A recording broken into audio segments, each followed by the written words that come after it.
Nice to see you today. I'm just wondering how you think this ruling could potentially impact the former president's campaign. I mean, keep in mind he's balancing these lawsuits, but then also his own campaign and desire to return to the White House. It's a fantastic ruling. I mean, everyone has been just waiting as the Supreme Court rules on so many important issues. And this one just coming down, I haven't even had time to read through it, but it's definitely good news for the president. We have to have this kind of immunity so that our presidents currently and in the future will have the ability to do their work in an official capacity.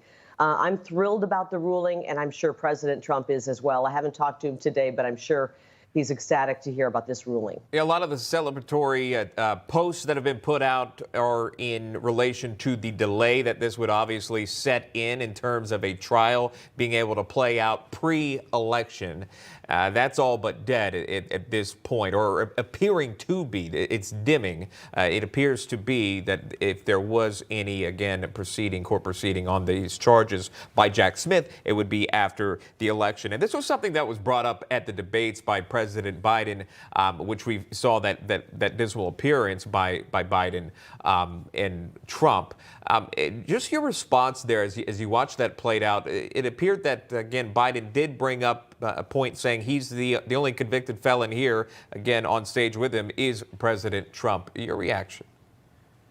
Well, President Trump had a great comeback as well. I mean, look, the president has been the victim of a witch hunt trials, lawfare, since really the beginning. I mean, when he came in, it was witch hunt, Russia, Russia, Russia, all of this garbage being thrown at him because he dared to come in as an outsider to Washington, D.C. and tip over the corrupt apple cart and try to bring about the government back to we the people.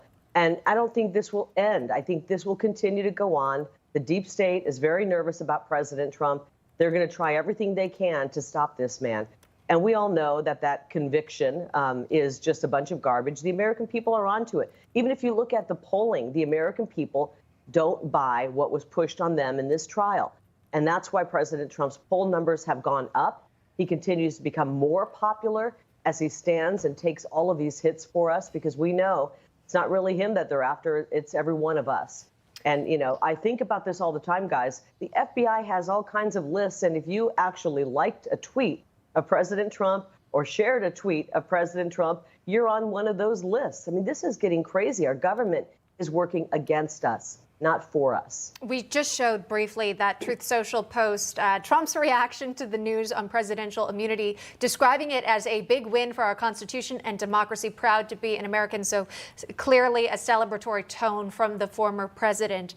But Kari, you know, part of the news this morning that we've been covering prior to this major milestone case from SCOTUS was the news of President Biden and whether or not his campaign could continue with him at the head.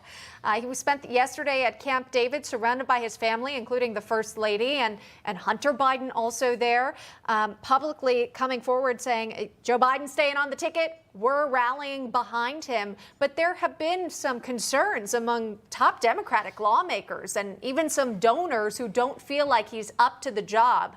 How do you see his campaign progressing through the coming months as we inch closer to November?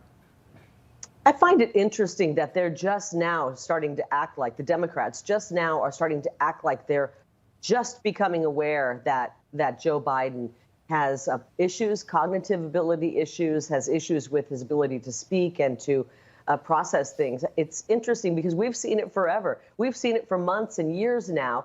And I think it's very disingenuous for the media, the mainstream media, and Democrat operatives and big players in the Democrat Party to just act like just now, just this week, when he took the debate stage, that they just now realize this. We know that Joe Biden has issues. He's not fit to be the president.